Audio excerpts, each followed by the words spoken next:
Gandang gabi po muli sa bansa. Araw po ng Tuesday.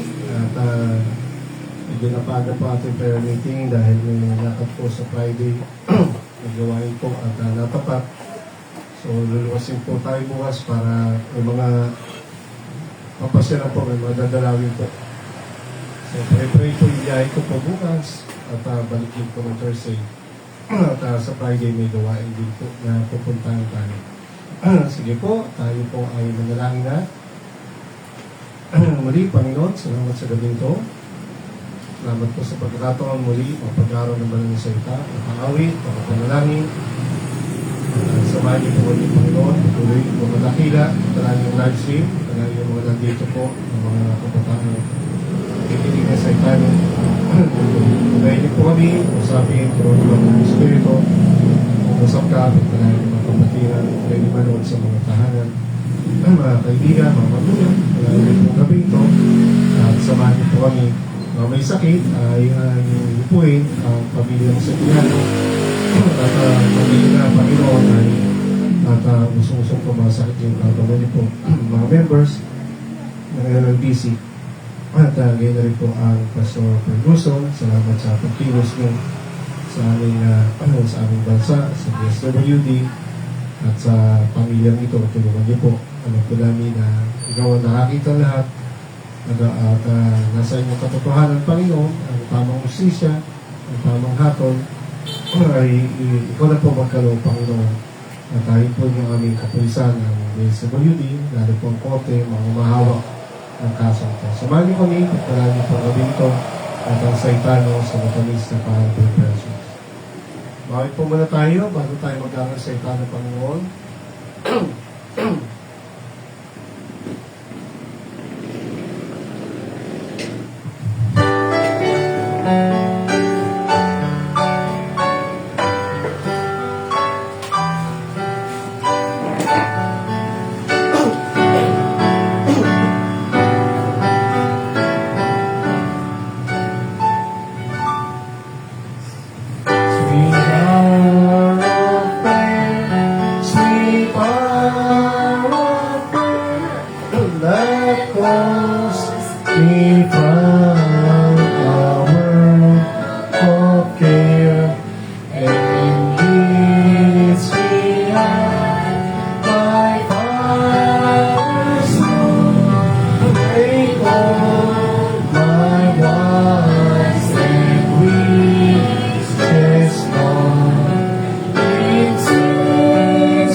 His grace. I ask for Him by every day, and wait for His sweet arm of faith. Ngayon po, Panginoon, sa awiting yan, ang oras ng panalangin ay tunay na mahalaga po sa Panginoon. No? Na sa mga tunay na anak ng Diyos. So let's continue to study the understanding the presence of God. Paano natin lalo maunawaan ang presence ng Panginoon sa buhay natin. So dito po ay ating pong yan, konting review, yung ating pag-aaral last Friday. Pero tuloy-tuloy po yung ating pag-aaral ng lesson na ito, ng topic na to. Thou wilt shew me, Psalm 69:11. Thou wilt shew me the path of life. In thy presence is fullness of joy, at thy right hand there are pleasures forevermore. So, ito natin yan. Please. So, gawin natin po, no? Na sasabi mo ni Aring David dito, papakita po ng Panginoon ang landas ng buhay sa Kanya, ituturo ng Panginoon, no? Gagabayan siya ng Panginoon sa tamang landas ng buhay, no? At sa presence ng Panginoon, sa gabay niya, makakasumpong na po si David o ang bawat tunay na mananampalataya ng lubos na kagalakan, no? Umaapaw, at sa kanang kamay niya ay may kasiyahan magpakailanman. So let's continue this study. Makita natin ang Psalms nga po ay maraming talatang nagpapakita ng presence ng Panginoon, no? At may mga tema ng pag-iingat, kagalakan, gabay, pagsamba at paggalang. Number 1, nakita natin ang presence ng Panginoon ay nagtuturo ng pag-iingat at pagliligtas, no? In Psalm 93, sabi nga doon, when mine enemies are turned back, they shall fall and perish at God's presence. So, doon yung pag-iingat ng Panginoon sa mga mananampalataya niya, sa mga sumasamba sa Kanya. No? Ang mga kaaway ay tumatalikod o iniiwanan o iniingatan ng Panginoon ang mga mananampalataya sa mga kalaban, at ang mga kalaban ay napapahamak at sila ay mga bumabagsak sa harapan ng Panginoon, no? Sa gabay ng Panginoon, no? Doon sa mga alagad niya. Let's continue. Number 2 na po. Pagpasa na natin yan. No? Sa presence ng Panginoon, mayroong kagalakan nga at kasiyahan. Joy and pleasure. No? Medyo di-discuss natin po yan. Ano pagkakaiba ng joy at pleasure, no? May konting pagkakahoy, pero may pagkakaiba rin po yan, no? So, dahil nasabi nga 16:11 niya po, in God's presence is fullness of joy, in God's right hand, there are pleasures forevermore. Number 3, ang presence ng Panginoon ay nagtuturo din ng gabay at direksyon. No? Yan, no? So, sabi nga dyan ay in your nakita natin, no? Ipapakita mo ang landas ng buhay. So that is direction and guidance, no? Gabay at direksyon ng buhay. So yan ang presence ng Panginoon. Kapag kasama mo ang Panginoon, andun ang kanyang presensya, ay gagabayan ka, ingatan at susundan, no? Sasama ka sa tamang landas. So, hindi ibig sabihin yung gusto natin ang lalakaran natin. Kundi sabi nga ni David ay, no, ipapakita mo. So, ang Diyos ang magpapakita sa atin ng matuwid na landas, ng tamang landas. Yung dapat lakaran, no? So, yung dapat lakaran, puntahan ng mga anak ng Diyos sa paglalakbay sa mundong ito. No? So, hindi yung gusto natin, hindi yung plano natin, hindi yung nais natin, no? kundi yung mga pangako niya, His promises, His precepts, no? Mautos niya, His plan, His purposes, His precaution in the Word of God that you can find, no? Yung mga prinsipyo, yung mga perspective sa buhay. Nandiyan po yan sa Biblia. The plan of God, no? Okay, so, diyan po niya tayo.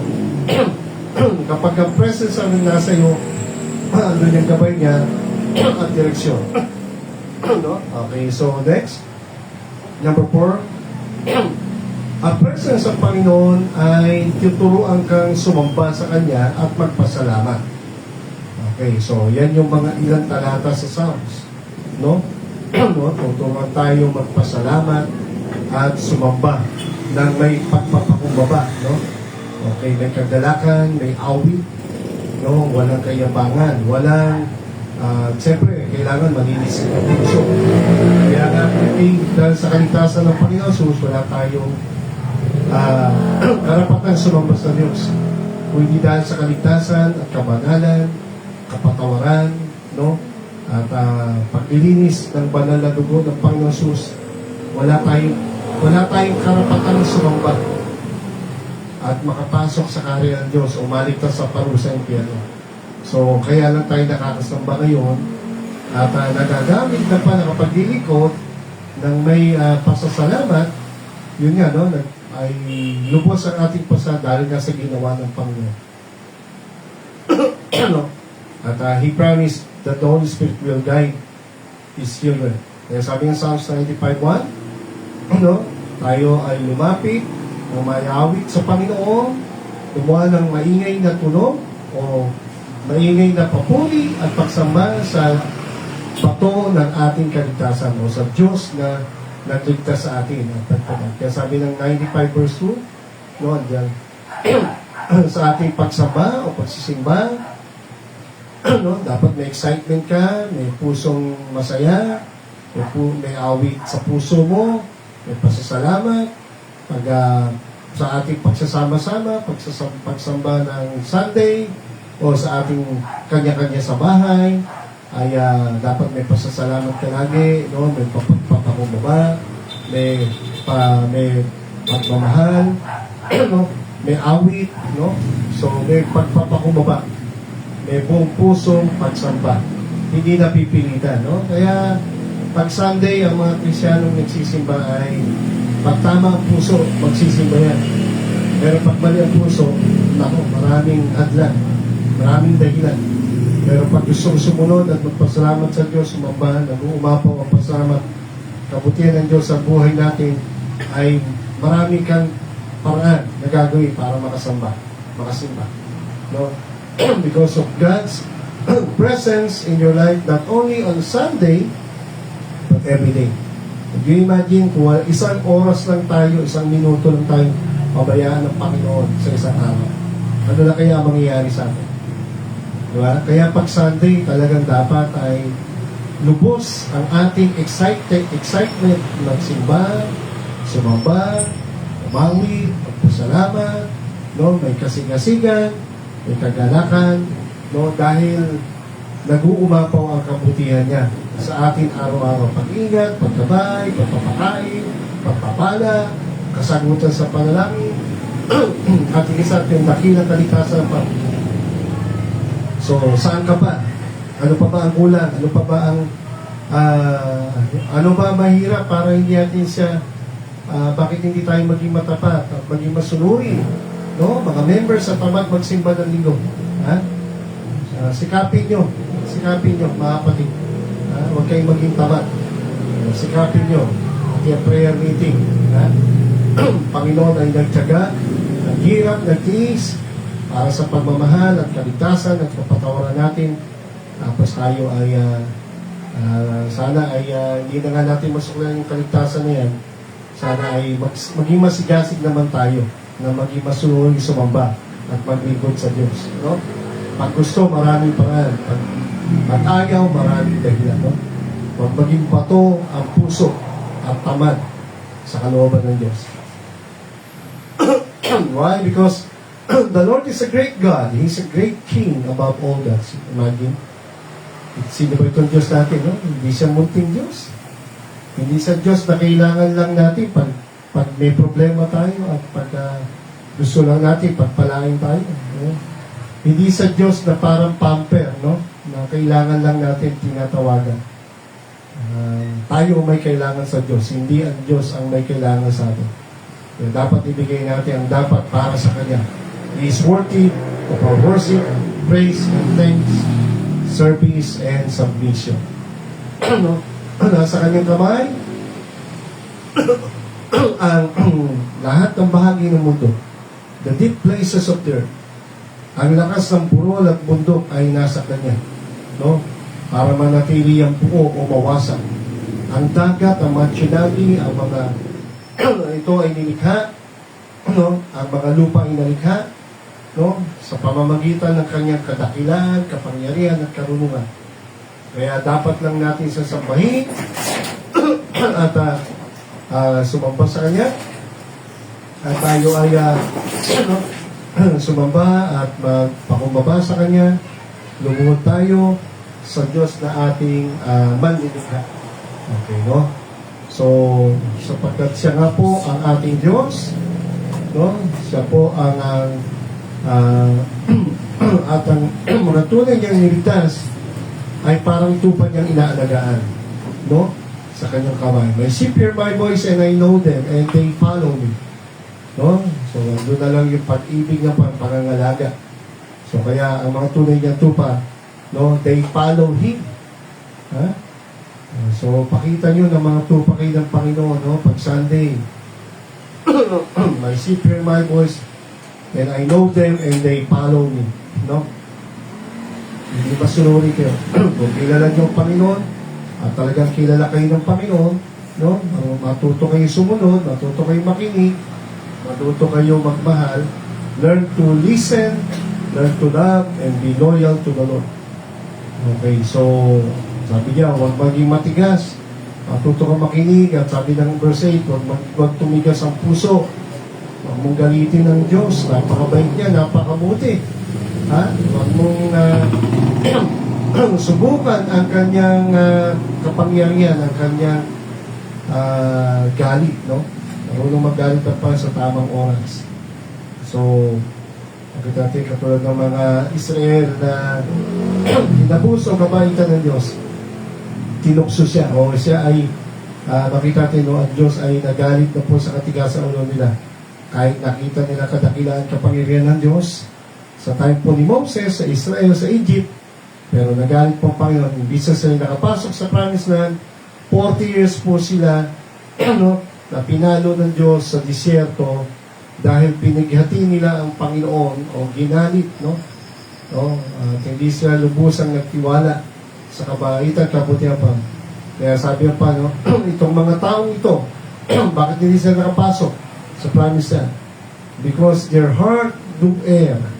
Ang puso nila ay puno ng pagdududa, hindi pagtalima, no? Hindi buong pusong pagtitiwala, double-minded, they doubt, they disobey, they rebel on God. They nagrebelde sila sa propeta nila o sa pastor, no? Rebelde sila sa kalooban Diyos. They rebel and reject God's plan and promises. So, hindi naman si Moses ang nagligtas sa kanila sa Egypt. Hindi naman si Moses ang nagplano sa kanila. Ganon din po sa atin sa church. Kayo nyo ba plano yung magsimba ka? Manalangin ka, magbasa ka ng Bible, mag-offering ka. Hindi ho yung plano ni pastor. No? Kaya, bakit tayo aabot ng 24 years ang living life? O ito ay plano lang ni pastor, no? Kita nyo naman, mahirap lang pastor niya rito. Diba? Pero sa biyaya at awa ho ng Diyos, pinagpala ho tayo, pinagpala ang mga miyembro. At ngayon ay binigyan tayo ng bahay-sambahan, ng lupa, ng building. Why? Pinagpala ng Diyos ang miyembro dahil ang Diyos ang source ng pagpapala at tinuturuan tayo magpakumbaba, maging masunurin, maging matapat, maging malambot ang puso. Huwag doon tayong gumaya. Maging lesson sa atin ang nangyari sa disyerto sa Israel, na imbis, no, na-enjoy nila yung blessing ng Panginoon, no, they were disobedient. They doubt God's plan and promises. Di ba? So, sinoy na, ano nangyari? Naging matigas ang puso nila. Nalungkot pa, napigati. Sumama ang loob ng Diyos sa kanila. So, alam niyo, marunong din ang Diyos magalit at malungkot at sumama ang loob dahil pag may mga membro pasaway. Diba? Huwag mo natin abusuin ang kabaitan ng Diyos. Napakabait ito ng Panginoon, pero huwag mong abusuin. Pag nagkakasakit na kayo, paalala na yun ng Diyos. Diba? May sakit na dahil sa yung panahon, may sakit na paalala. Pag faithful ka sa Panginoon, alam mo matapat ka, may problema, sakit, so ipagsubok yan. Pero pag may pagkukulang ka, pagkakasala, at may mga problema dumarating, sakit, nagpapaalala ang Diyos. Kumbaga, kung ito'y palo man, palo ng pagmamahal, paalala. Huwag kang maging abusado. Huwag kang makalimot. Niligtas tayo para maging masunod. Nangyayari, naligtas ka na, pero bakit ayaw mong sumunod? Kaya nga dito, nangyari ang mga Israelita ay, sabi diyan, ang mga ninuno nila, ginalit ang Panginoon. They proved me. No, they tempted me and so my word. Nakita nila ang kapangyarihan ng Diyos, ang kabutihan. Sa ganang mana, the presence of God was with them. No?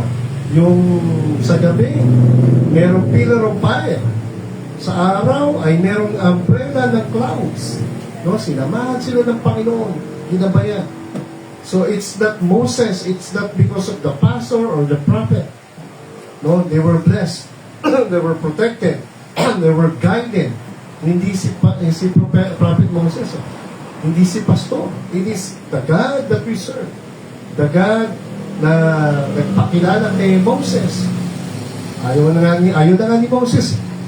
Punta na Israel, natatakot sa kapero, natatakot sa ibang Israel. Alam niya, matitigas sa ulo. But sabi ng Diyos kay Moses, sumunod ka. So, nasamahan kita, sabi ng Panginoon. No? At katuwang mo si Aaron. Kaya, napilitan man si Moses, pero dahil nagamit na rin Panginoon, sabi niya, paano sila maniniwala sa akin? Sabi niya, bagsak mo yung baston. Nang binagsak, nag-iahas, sa takot si Moses. Sabi niya, hawakan mo yung buntot. Nung hinawakan, yung baston ulit yung kahoy niya. Yung ahas, naging baston ulit. Sabi niya, para maniwala sa, pakita mo yan. O, pagkulang pa, yung kamay mo, diretso mo, yung kanang kamay, at naging ketonin. Pakita mo sa kanila yan. At pagkatapos, nawala yung keto. No? At hindi lang yun, 10 salot ang pinadala ng Diyos. Nakita nila ang kadakilaan, ang kapangyarihan, ang presence, ang plano, ang pag-iingat, ang pagliligtas ng Diyos sa Israel, sa Egypt. Lalo na nung ika-10 salot, namatay ang mga firstborn son, ang panganay na lalaki ng mga Egyptian. Ang Israel, walang namatay sala sa bawat bahay. Because God said to Moses, doon sa panghuling salot, yung pang-10, sabi niya noong umaga kay Moses, sabihin mo, lagyan nila ng dugo ng batang tupa. No, Lamb of God. Maglagay ka magpatay kayo ng batang tupa, tapos yung dugo niya, ipahin niyo sa mga pintuan ng mga pamilya, tahanan ng mga Hudyo. Bakit? Sapagkat doon sa panghuling salot, dadaan po ang anghel ng kamatayan ng Diyos, yung inutusan niya. At bawat bahay na makita niya may dugo ng tupa sa bawat bahay, lalagpasan yun ng angel of death. Pero yung bahay po talaga ng mga Egyptian, ang pakay ng Panginoon masalot o makaranas ng parusa niya. Sapagkat si Pero ay nagmatigas, nagmayabang, at sabi niya, sino ba yung Diyos si Moses? Hindi ko kilala yan. Wala akong pakialam yan. So, kaya 10 salot ang yumanig, ang humatol, ang nagparusa, at nagpalambot, at nagbigay ng takot sa puso ng isang matigas at mayabang na hari na Egypt. No? Kaya ang Israel natakot din naman. No? Natakot. Kung hindi sila naniwala sumunod kay Moses, baka pati sila namatay in first one. And after that, sila yung pinalaya. So, ang daming pinakita ng Diyos sa kabutihan sa Israel. Pero, ang malungkot nga po noon, napakadali nila makalimot, magmatigas, no, magduda, lumaban kay Moses, sa Diyos. No? Sana mga members, sakita natin. 24 years na po ang LLBC. No? So, tingnan niyo po ang mga nakaraang taon na kabutihan ng Diyos sa atin. No? So, huwag niyong abusuhin ang kabaitan ng Diyos. Tingnan niyo po ang pawang kabutihan ng Diyos sa nakaraang taon. Niligtas ka, pinatawad ka, pinagpapalang pamilya mo, hindi nagugutom, ha? Makita natin dyan, pinagpapala ka materially, diba? Anong dahilan para tayo ay maging matigas ang puso at hindi sumunod sa plano ng Diyos? O baka gusto pa ba ninyo ay pitik, no? Sige, ako'y papaalala lang po sa inyo, ha? Gusto nyo ng pitik, sige, hintayin nyo po, no? Ang Israelita ay dahil sa 10 matigas na ulong espiya, ha? Yung 10 ang nagtulak ng rebellion sa Israel. Kaya imbis sila ay from Egypt, nahating dagat, Red Sea departed, maglalakbay sa 40 days sa papuntang Promised Land, sa gabay at tulong at pag-iingat ng Diyos ang magbibigay ng tagumpay. Ay ang Diyos, hindi taga si Moses, hindi yung mga sundalo nilang lalaki, hindi yung yun eh. Pag may gera. Pero totoo lang po, yung gera na ganap sa tayo ni Joshua, ang nagbigay ng victory, ang Diyos. Yung bumagsak na wall of Jericho, yung nahating ilog Jordan, no? Ang dami pa rin pinakita ng Diyos ng mga milagro at kapangyarihan because of God's presence, God's guidance, God's goodness, God's grace. No?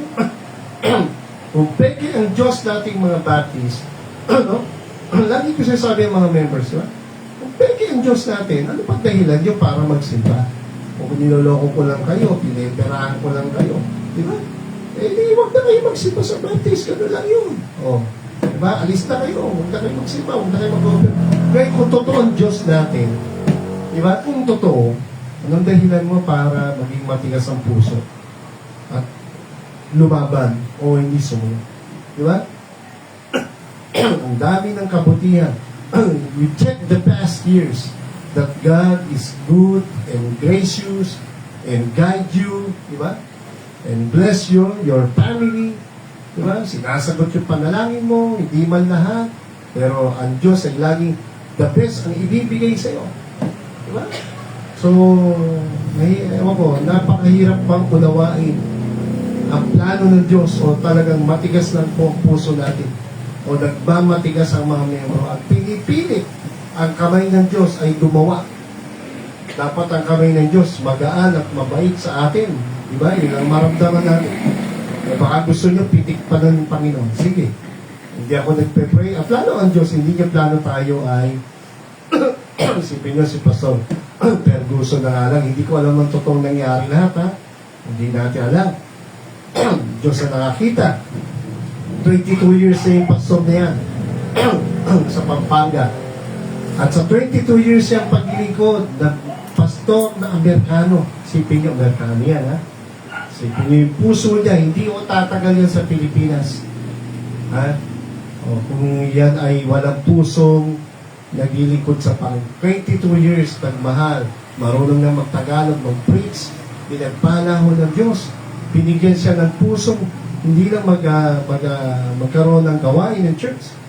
Ha? Pinagpala po siya, nakapagpatayo po ng orphanage. 300 ang halos total po na kanilang dati ang nalaga. Ngayon ay 160 na lang. So hindi ko natin alam ang totoo. Gugulo po ang hustisya ngayon dyan. No? Magkakaroon ng matibay na investigasyon. Pero ngayon, ang bigat po ng mga nangyari sa kanya. Imagine. Ha? Hindi ko alam kung ito ba talagang palo o ito'y mabigat na pagsubok. No? Ang Diyos agad nakakaalam ng lahat kasi hindi atin ganun kakilala ito pa. Pinagpintangan siya, 106, yung 116 na titira. Imagine yung 8 years sa orphanage. Yung 8 years sa yun, sabi ko nga, kung meron talagang pang-aabuso yung pastor, bakit tatagal yun ng 8 years? Ang orphanage po, ina-apply po yan ng permit, parang school. Ina-apply ng DepEd permit po yan. At tapos, binibisita po yan ng mga DSWD. No? So, meron po mga ganong permit yan. Kaya tutara ko, tatagal ba yan ng 8 years? Simple lang eh. Hindi yan tatagal ng 8 years, kung sa unang taon pa lang, may violation na. Tapos, may napag-graduate na sila doon na nag-aaral ng social welfare din yata, no? So yung galing doon sa ng kabataan na babae yung graduate na po ng DSO, parang magiging DSWD worker na rin siya, magna cum laude pa. So makita natin dyan, so may 116 na tira at sabi inabuso daw lahat ng bata. Yun yung fake news eh. Malungkot doon, sabi inabuso daw lahat. Ewan ko ha. So, umiiyak yung mga bata at ayaw talaga sumama pero pinilit na. Tapos may 100 pulis na sinama na parang akala mo kriminal talaga yung puhulihin at lalaba. So, pinusasan, kinulong, tapos mo ipapadeport na yata. Hindi po na kasi merkado eh. So, pag-pray po natin maigit. Imagine nyo yung pastor na yan. Naglilingkod sa Panginoon. Nagmahal na nga yung problema ng gobyerno, hindi na nga nila lahat magawa ng DSWD. Di ba? Dami kasing batang pasaway, daming kakalat-kalat ng mga pamilya o mga batang mahihirap sa kanya. Kumbaga, kung magigianis ang gobyerno, hindi naman lahat kaya nila. Ito na nga, meron ng mga private orphanage na tumutulong. Di ba? Dapat tulungan pa nga ng gobyerno yan eh. Diba? Nangyari po, yun nga po. So, pinasara, kinulong, hinuli. Yung mga bata ay dinala sa DSWD. At sinasabi nga po ay pinumpog daw, hindi pinapakain, pinukulong. Yun daw po ang parata. So, pag-pray po natin, Pag-pray po natin yung pastor na ito. At lumabas yung totoong nangyari. Maimbestigahan po talaga. So, pero imagine nyo, gusto ko makita nyo mga kapatid. Pero nyo ito, pastor na to, hindi pa rin ligtas sa mga ganyang bagay. Naglingkod. Ang motibo, maglingkod, magmahal, mag-alaga ng mga batang mahihirap, mga nagugutom. 160 ang natira. Dahil lang doon sa dalawang pasaway na bagong pinagkatiwala sa kanila na siguro, siyempre, bata ay makulit non-disciplinary.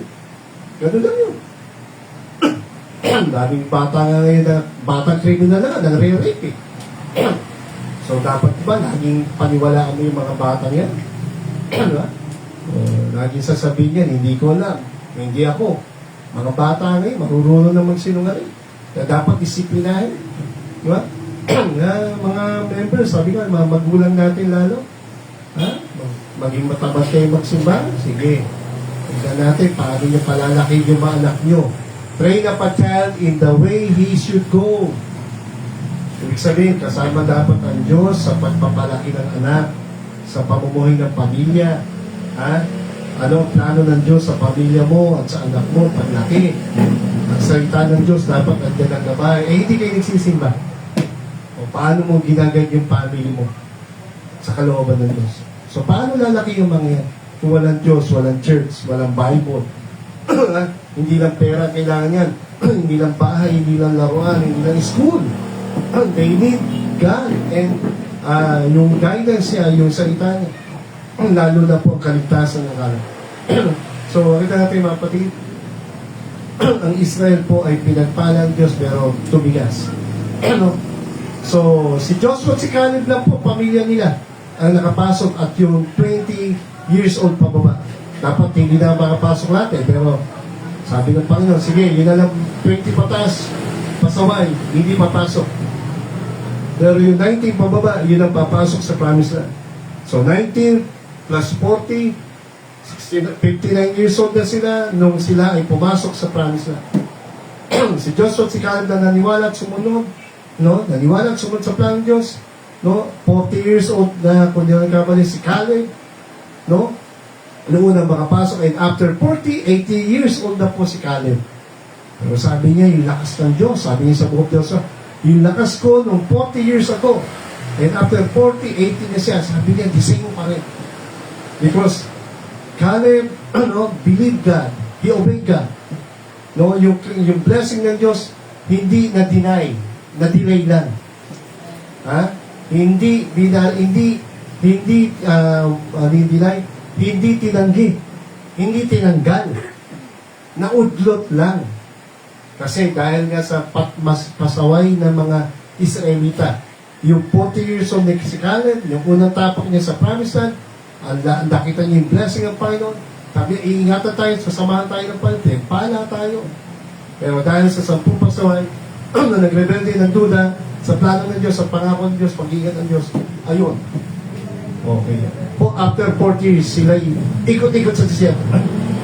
But would you imagine, in the book of Deuteronomy, mababasa yun. After na sila umikot-ikot sa desierto, imagine nyo, walang trabaho yan, ha? Isipin nyo, paano kakain yung mga pamilya na yan? Milyon po yan, ha? Milyong Hudyo yan. Would you imagine, hindi lang po 40, hindi lang isang pamilya. Milyong Hudyo. Mula sa langit, kumula ng gardenia, ng mana. Sabi wala bang chicken joy? Padala ang Diyos ng mga quail. Sa sobrang kasabikan ng mga Hudyo, mga patigas sa ulo, pasaway, kinain ng hilaw. Nagalit ang Diyos yun, maraming namatay yun. Puro reklamo, padala ang Diyos ng mga ahas, pinagtutok lang yung mga murmurers, yung mga mahilig mag-murmur, no? Mga mahilig magreklamo. Iyak sila, Lord, pray mo kami sa Diyos. Pray mo kami dahil kami nagkasala. Kaya sabi ng Diyos, sige, gumawa ka Moses ng tansok ahas. Nasagay mo doon sa bundok. Pag dumating uli ahas, sabi ng Diyos kay Moses, dumating uli yung ahas na yan, pinagtutuklaw siya. Lahat ng natuklaw, tumingin doon sa tansok ahas sa bundok. Ang tumingin doon, kahit nakagat ng ahas, hindi mamamatay sa venom. You read it in the book of Numbers, mababasa niyo. No? Pero yung mga hindi naniwala, no? Dumating na naman yung ahas na mga parusa ng Diyos, tuklaw, pinagtutuklaw sa inyo. Hindi naniwala, nagtawa, hiniwa, sip-sip yung dugo, nilagyan ng mga band-aid o ng mga tali, ng mga, ano tawag doon? Sa pantali. Band-aids. Yung hindi naniwala kay Moses, hindi sumunod sa Diyos, tumingin doon sa, tumingin sa pagkon sa tumingin sa pansong ahas, alam niyo nangyari? Patay. Hindi siya naniwala. Pero yung lahat ng tumingin, nabuhay po. No? Nabuhay po. Why? Why? Kasi po, by faith. Ang sabi ng Diyos, tumingin kayo. So that was a test. If they believe God, and if they believe God, they will obey. O yung naniwala sumunod, tumingin, hindi namatay. Pero yung mga nagtawak, mga napatay. Tapos siya binigay ang Diyos na lesson doon. Actually, kinote siya ng Panginoon dito sa John 3:15. Tingnan niyo po, sabi niya, yung palang tansong asa yun, na simbolo ng pagtingin nila, no? Tingnan sabi dito, ng pa sa John 3:14. Sabi yan, kung paano si Moses ay tinaas niya yung tansong ahas sa disyerto. At lahat ng mga Hudyo na pinagkakagat ng mga ahas, yung tumalab yung venom, pero tumingin sila doon sa tansong ahas sa bundok. Lahat ang tumingin, naniwala, hindi namatay, nabuhay. Pero lahat ng hindi naniwala kay Moses at sa Diyos, patay. Tumalab yung venom, patay po sila. What is the lesson? Sabi diyan, kung paano tinaas ni Moses, sabi ng Panginoon di sa 14, ang ahas sa disyerto, ganun din, ang anak ng tao ay itataas. Ibig sabihin, ganun din daw si Kristo ay ipapako sa krus at itataas sa lupa. Kasi nga, pag pinako siya, no, nakabitin siya sa kahoy. Tapos mataas po yan eh. No, Baga, nakataas, kitang-kita ng maraming tao. Kumbaga, nakabitin po sa kahoy. What is the lesson? That was yung palang sa tasong nila, pinauutos sa Diyos kay Moses, nilagay sa disyerto, ay naglalarawan pala yun ng paghihirap ni Kristong daranasin sa krus para sa kaligtasan ng sanlibutan. Ano ang venom na meron ngayon ang tao na nananaligtay sa kanyang buhay? Ang venom po ay ang kasalanan. At ang sabi niya, ang sino mang sumampalataya kay Jesus ngayon ay hindi na mapapahamak kundi may buhay na wala na. Kaya sabi niya pa sa John 3:16, kaya na lang pag-ibig ng Ama sa libutan na binigkalog ng kanyang bugtong na. Ang tao ay makasalanan. Bakit ang tao namamatay? Dahil sa kasalanan. Ngunit dahil sa kasalanan, ang tao ay patungo sa impyerno, hindi makapasok sa langit dahil sa kasalanan. Pero dahil din sa kasalanan, pinadala po ng Ama, dahil sa pagmamahal sa tao sa buong mundo, pinadala niya ang kanyang bugtong na anak na walang kasalanan, ang Panginoon Kristo, naging masunurin sa Ama, upang ang sino mang sumampalataya kay Kristo ay hindi na mapahamak sa impyerno, yung tinatawag na ikalawang kamatayan sa Bible, kundi magkaroon ng buhay na wala na. So, ang ganda na plano ng kaligtasan sa Bible, katulad po nung pinakutos ng Diyos kay Moses, lagay ka ng tanso. Lahat ng naniwala sumunod, hindi namatay. Pero lahat ng mga hindi naniwala kay Moses namatay. Ganun din po ang kaligtasan sa bagong tipan. Ang kaligtasan, bayad na, libre na, may kaligtasan, bayad na kasama natin. Dapat patungo tayo sa impyerno, pero binayaran ng Panginoon. No? Patungo na tayo sa langit dahil kay Kristo. Pero anong gagawin na lang ng tao? No? Pagtiwalaan yung namatay sa krus. Aminin mo ikay makasalanan, di mo kaya ligtas sa sarili mo. Pagtiwalaan mo yung namatay sa krus. Ang kaligtasan ay dahil kay Kristo lang. Bayad na, nilinisan ba ng dugo, pinatawad ka na lahat ng kasalanan. So, merong buhay na walang gan, ibig sabihin, pwede ng tao pumasok sa dahil kay Kristo. So, kaligtasan, hindi pag-anib sa reliyon, hindi sa anumang reliyon. Baptisman, Iglesia man, Catholic man, hindi po. Hindi paggawa ng mabuti, no? Kundi pagtiwalaan mo yung ginawa ni Kristo sa krus. Bukas ang langit dahil ngayon kay Kristo. So, pagtitiwalaan mo lang siya, hindi lang tapatas. Kaya, malamang sabi ng 17, isinugo na amang kanya anak, hindi para tulad ng mundo, kundi ang mundo, ang tamang kasalan ay maligtas. So, ang kaligtasan ay na kay Kristo. Ang babalan niya sa 3:18. Ang sumampalataya sa Kanya, hindi na hahatulan. So, may kapatawaran na, may kaligtasan na kay Kristo. Siya po nagsabi niya, Panginoon Jesus, hindi po ako. Ngunit ang hindi sumampalataya sa Kanya ay may hatol na. So, malungkot po kapag ang tao nagtiwala ang kaligtasan sa religion, paggawa ng mabuti, no? Sumusunod tayo sa Diyos, hindi para maligtas, kundi pinatawad ka na, niligtas ka na. Kaya tayo sumusunod dahil mahal natin ang Panginoon. If you love me, keep my commandments, obey my commandments. Diba? Love God with all your heart, love your neighbor as yourself. So, bakit mahal mo ang Diyos? No? Bakit mo siya sinusunod? Bakit mo minamahal ang kapwa mo? Sinusunod? Bakit mo ginagawa ng kabuti ang kapwa mo? It is because of love. Hindi para maligtas. Pag sinabing kaligtasan, kay Kristo lang yun. Yung ginawa niya sa krus. So, yan ang dapat maintindihan ng tao ngayon. No? Upang siya'y makapasok sa langit. So, at makasama ang Panginoon sa buhay na wala. So, makita natin, dahil sa galit ng Panginoon, marami hindi nakapasok, pero si Joseph Caleb, ang pamilya niya, at yung 19, pababa, plus 40, 59. Marami po nakapasok na Hudyo. Dahil po sila ay, makita natin, no, sila po ay nagtiwala, sila ay sumunod, at hindi nila naranasan ang galit ng Diyos, yung poon. Sila ay nakapasok sa promised land. Ano ang tama pasok sa langit? Sa pamamagitan lang po ni Kristo. Ang galit ng Diyos ay katulad ng dugo na pinahid sa pintuan. Lahat ng Hudyo, yung firstborn, hindi namatay. Because naglagay sila ng dugo. Naniwala sila, sumunod sila. Ngayon, ang mga Egyptian na pahamak sa galit ng Diyos. Bilang parusa sa kanilang kasamaan at hindi pagtitiwala o pagre-rebelde sa Diyos. So makita tayo mga kapatid, no? Huwag natin baliwalain ang mga plano ng Diyos sa buhay natin. No? Maging masunuri ka. No? Maging magalang ka. No? Ang presence ng Panginoon ay nagtuturo sa atin ng pagkamangha at paggalang. The more we know God, the more we experience His goodness, His grace, His guidance. Makita natin dyan, dapat lalo kang namamangha, lalo kang dapat na-inspire, no?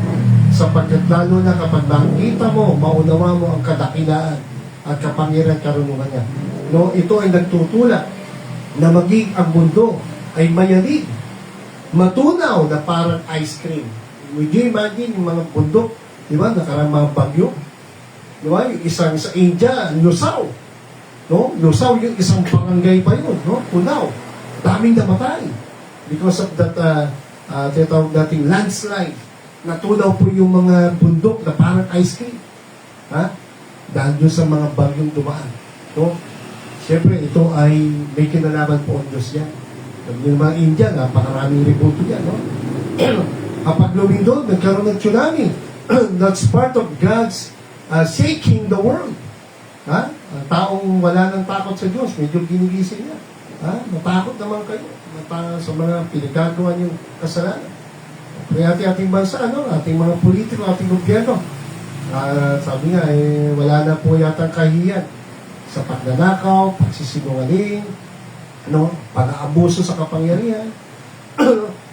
So, medyo malungkot po yun, pagbansa natin, pag mahirap, napakabilis ikulong. Tagal ng hustisya. Pero kapag ka mayaman, makapangyarihan, naku. Talagang kahit may kaso na, hindi agad-agad nakukulong. Hindi lang sa bansa natin nangyari sa buong mundo. Yung tinatawag na korupsyon, yung pag-abuso sa kapangyarihan. Pero tanda po natin, may araw ng paghatulong ng Diyos. Lahat naman tayo mamamatay, lahat tayo harap sa Diyos. Kaya masarap ang Panginoon ay nakilala mo bilang tunay na Diyos at tagapagligtas. Or else, kapag binaliwala mo siya, nagmayabang ka, nagmatigas ka, tanda natin, time will come. Ang Panginoon ay mamili ka, ang Panginoon ay tagapagligtas mo ngayon, o tagahatol mo ba ng araw? Siya ay tagapagligtas, ibig sabihin, nagpatawad sa iyo, minahal ka, pinatawad ka, niligtas ka, may pangako siya, buhay na walang gan. Yan ang ginawa ni Kristo sa mga nagpakumbaba at lumapit sa Kanya. Pero sa mga umabuso, may hatol po siya sa mga hindi niyang tiwala. Sabi nga na Psalm 68:8, "And the earth shook, the heavens also dropped at the presence of God. Even Sinai itself was moved at the presence of God, the God of Israel." Alala niyo ba, nung pagkatawid sa Egypt, di ba, pagtawid sa Promised Land, o sa Red Sea, dinala po ni Moses, doon sa bundok na nakausap niya Diyos, yung binigay niya sa putos, doon po dinala ni Moses ang Israelita, ang bansang Israel, doon sa bundok ng tinatawag na Mount Sinai, bundok ng Sinai. At alam niyo ba, nung sila ay palapit na doon, ay biglang kumidlat, nayanig, natakot ang mga Israelita. Kaya sabi ng Diyos, sa takot na, sabi ng Moses, ikaw na lang ay pag-usap. Sabi ng mga tao, ikaw na lang pag-usap. Natakot sila. It talks about that. Hindi naman po talaga, hindi naman po nagkaroon ng lahating mga lupa. Pero it talks about yung kulog, yung kidlat, yung tinatawag na pagyanig na lupa, doon, ay nagparamdam ang Diyos yung presensya. Natakot ang Hudyo. But not so with Moses. Kaya sabi ng Diyos ni Moses, maglagay ka ng parang dyan, tali sa paligid ng bundok para hindi sila lumapit at baka sila ay mamatay. No? Kasi nga, banal po ang Diyos No? So, makita natin, ang earth na yanig, no? Ang mga, imagine mo, ang mga langit, no? Kaya, yung mga bulalakaw dyan, pag nagbagsakan na sinasabi ng mga scientists, makinatatakutan nila, di ba? Yung mga umiikot-ikot dyan, mga asteroid, di ba? O asteroid, Diba yung asteroid, asteroid, yung mga tawa-tawa kayo sa asteroid naman, alam mo, asteroid yung mga lumilipat, yung mga parang, tawag na muta ng kalawakan. Pero ang totoo, hindi yung muta yun. Mga bato po yun, mga nagsabog-sabog yan. Isa lang pumasok sa atin dyan Lalo na pagka sa kalupaan ng mga tao, marami yung maapektuhan. No? Kaya,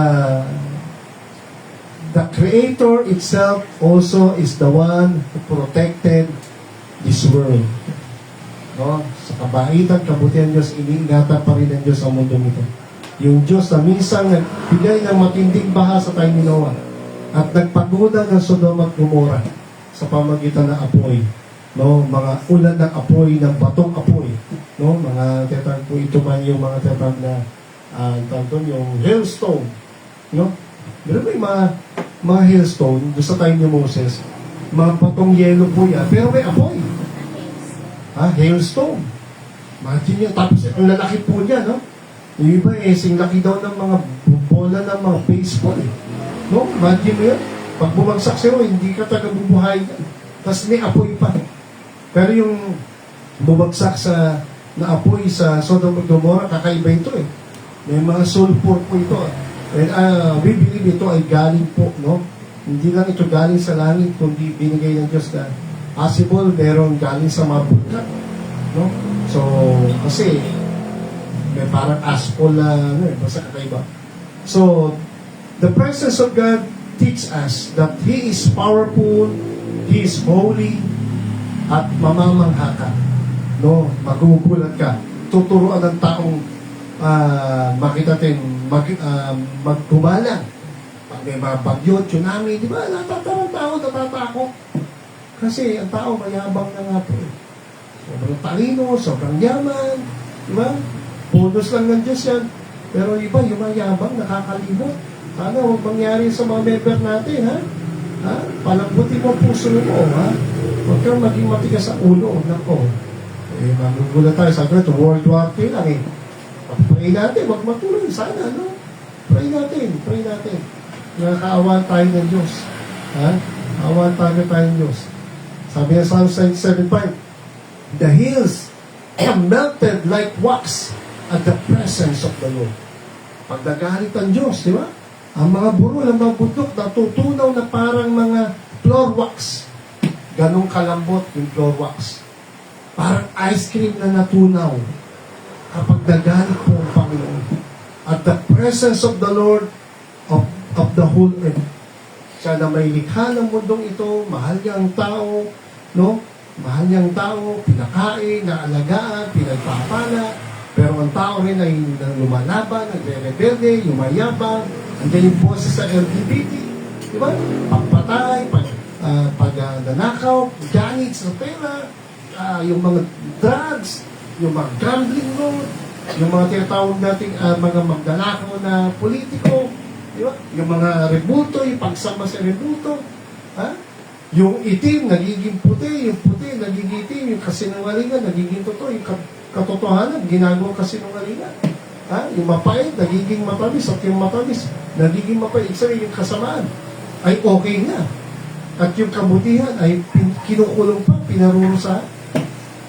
Hindi po ganyan ang Diyos, ang Biblia. Sa Diyos na banal, matuwid, at Diyos ng katotohanan, hindi sa Diyos ng kasinungalingan. Ang salita niya ay basahin niyo para makilala niyo siya. At mahiya tayo. At matunaw tayo sa iya. Sabi nga na ating Pangulo, di ba? Mahiya naman kayo. Di ba?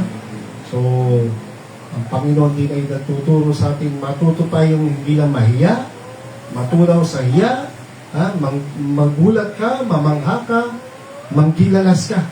Dahil dakila, makapangyarihan, matalino, ang Diyos natin ng Biblia, ang Diyos na tunay. Paano tayo mga Diyos ng Baptist? Meron tayo totoong Diyos. Pero ibigay natin ang tamang trato, ang tamang pagsamba, ang tamang paglilingkod, ang tamang pagsunod. Mga miyembro, hindi na yata kayo nananalangin. Kain na lang kayo ng kain, no? Kasi may pera no? Sagana, ha? Sige, parang Diyos, papadala mga problema, pagsubok. Bakit? Kasi nakakalubot yan, no? Nagpe-pray na lang tayo kasi kailangan natin si Lord. Iyak-iyak tayo, may problema, no? Hindi ho. Ayan ang sabi ko, wala pa ang gera, mag-pray na kayo. Pag tatuloy ang gera, lalo kayo mag-pray. So, wala pang problema, pagsubok, manalangin na kayo. Pag matuloy ang gera. Pag hindi wala nilang isip na ma-inject. Alam nyo, kawawa rin ang mga tao doon. Sa totoo lang po, mga kapatid. Tayo, 120 million lang. Sila, 1.5, 1.7 billion. Isipin niya, paano pakakainin yung mga tao doon? Ha? So, maraming human rights violation doon. Communism. Walang Bible, walang Diyos. May mga church doon, a Christian church, pero patago. Pinipersecute, kinukulong, pinahirapan sila. Kawawa po sila. Bawal ang Bible doon. Parang sa North Korea, parang sa Vietnam, no? Pero may mga gawain na po ng Diyos, pero patago na, patago. Patago sa atin, we have freedom to worship, to serve the Lord. Diba? We enjoy the freedom, we enjoy the blessing. Ha? Walang bawal magsimba. Bira, gusto niyo pa yata magsimba, pag bawal na naman magsimba, no? Oh, so, magsimba na kayo mga kapatid. Bawal na kayo maging tamad. So, nagpapaalala ko. Okay, let's pray. Lord, salamat sa itamo. Tulungan niyo kami. Lagi niyo kami i-remind. Paalalahanan kami. Hindi niyo kami niiwan, pinababayan. Ang totoo, kami po ang nagdi-deny sa presence. Katulad ng ginawa ni Pedro, nung hinuli ka, Panginoon, nakikita ni Pedro paghihirap mo. Pero nung siya ay huli na po, nung siya ay sinisita na, kasi sabi kong kilala po ba niya, sabi ng mga taong humuli sa kanya, kung kilala ba ni Pedro yung ang Panginoong Jesus na sinasaktan. Ang sabi niya ay hindi. 3 beses siyang nagkaina, nagsinungaling. Ganun po ginagawa namin ngayon sa inyo. Alam namin, napakabuti mo, napakain niyo kami, ginagabay niyo kami. Pero kami mga taong Lord, kahit nakikita namin napakabait niyo, napakadakila niyo, banal ka, makapangyarihan. Ang dami niyo pinapakita mga paalala, babala. Mga linggon, mga baha, ang dami niyo pangungusap, kabutihan, mga kamanghamanghang bagay, mga kagilagilalas, mga nakakatakot na pangitain, ng gera, Panginoon, huwag naman sana, mga sakit, gutom sa ibang bansa. Lord, tulungan niyo kami. Tulungan niyo kami lalong magpakumbaba, manalangin, hanapin ka, hanapin ang presensya mo, purihin ka, pasalamatan sa kabaitan mo. Napakabuti niyo, kaya dapat lang kami, Panginoon, ay maging humble lagi, maging honest. And ibigay namin yung honor na para sa inyo. Kung kami nga pinopromote mo, pinagpapala, hindi nyo kami pinababayaan, ay huwag naman na nawa namin i-deny ka yung presence mo. Huwag kami maging mga Kristiyanong ipokrito o sinungaling na minsan ay mayabang na kami na nakakalimutan namin na lahat ng pagpapala meron kami ngayon ay dahil sa kabutihan mo. Kaya nga gano'n ang babala mo sa Deuteronomy 8. Na huwag namin isipin na kapag may sagana na kaming pera, pagkain, damit, sasakyan, at parang nagagawa namin, nabibigyan namin lahat ng gusto namin, ay huwag namin kalimutan, Lord, na ito ay provision nila. At hindi kami dapat, tinuturuan mo kami lalo maging humble, to honor you, to worship you, to thank you, to be faithful to you, and to love you and to serve you. At lalo na, Panginoon, magamit nyo kami sa uling na ipakilala ka namin. Ikaw ang madakila sa buhay namin. Hindi kami ang lumabang, hindi kami ang maging sumail, o hindi kami ang magbalaki. At hindi namin isipin na dahil sa talino, lakas namin, kaya kami lumamang. Hindi po. Ang totoo, lahat ay bonus sila. Kung wala biyaya at awa mo, Panginoon Jesus, wala po kaming kaligtasan, wala kaming pagpapala, wala kami ng mga meron kami ngayon. Lahat ng meron kami ngayon dahil sa inyo. At pag binawi niyo ito, lahat ito, Lord, sa totoo lang, pinanganak kami wala at aalisin kami wala.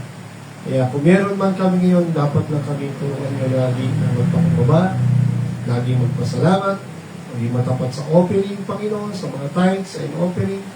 Lord, ay turuan yung mga miyembro na maging matapat sa pagsusoli ng mga dapat nga isoli para sa gawain. Upang maging blessing din kami, Panginoon, sa mga misyon. Kaya palaki nyo kami pinapapala, hindi para lang kami ay kami lang ang mag-enjoy sa mga blessing material. Kundi makita namin, Lord, na meron pong mga missionary sa buong mundo. May gawain ang living light, hindi lang pansarili, hindi lang para suporta ng pasto, ang pamilya ng pasto, ang needs ng church, kundi needs sa Lord. Meron din palang mga global mission na kailangan namin suportahan, tulungan, makiisa kami, at sana ay maging channel kami ng blessing, Lord. At hindi ba kami sobrang yaman, Panginoon, pero napakasarap kami pagpalain niyo, maging mayaman kami sa pagbibigay. Tulungan niyo ang LLBC, Lord, magkaroon ng humble heart and patuloy na honest heart, hunger to seek you, to love you, at pagmamahal sa misyon, pagmamahal sa kaluluwa. Tulungan niyo po kami, ang bawat Baptist Church sa bansa sa mundo, tulungan niyo po na maging mapagmahal sa kaluluwa at sa misyon. Suportahan namin maraming missionary na nangangailangan din ng mga bahay, lupa, building, sasakyan. Maraming pangailangan pa nyo. Tulungan niyo kami maging blessing. Ingatan yung mga missionary na sa ibang bansa sa mga problema, pagsubok, pag-uusig. Baka sila'y nangangaling ng buhay, mga may sakit. Bagan niyo po. Mga pastor na may mga problema, tuloy pa supervisor, Lord. Alam niya, hindi niya siya pababayaan. Bagan niyo siya. At ikaw na po ang magbigay ng tamang hatol, justisya. Alam namin, Lord, kung aabusuin ng mga pinuno ng aming bansa, kung magiging bulag sila, Panginoon, sa tamang pasya, at hindi nila ibibigay ang tamang hatol sa ang pastor na ito na ikinulong nila, Panginoon, at sa mga batang inaalagaan nila at pinapakain nila. Alam po namin, ikaw ang gaganti, Panginoon. Vengeance is mine, as you said, Lord. Vengeance is mine, said the Lord. Kaya ikaw na po bahala, Panginoon, at sa supervisor, sa family niya, at sa gawain na pinagkatiwalaan sa kaya patuloy po, tulungan niya ang aming gobyerno, bigyan mo kami ng matitinong mga pinuno, mga sa aming Pangulo, sa mga secretary, sa mga justice system, sa Congress, sa Elected Congress, Lord, at PNP, AFP, Lord. Alam po namin, nakikita nyo ang mga problema ng aming bansa, ang katiwalian, ang mga kriminalidad. Salamat sa aming gobyerno, salamat sa pagbabantay, pangangalaga, pangamahala nila. Pero kung may katiwalian man, Lord, ikaw na po bahala.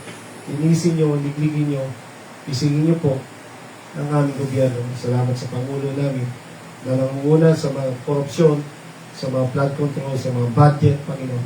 Isingin nyo po ang aming pinuno at maging patas sila, maging matino ang kanilang mga desisyon, ang kanilang mga hatol, Panginoon.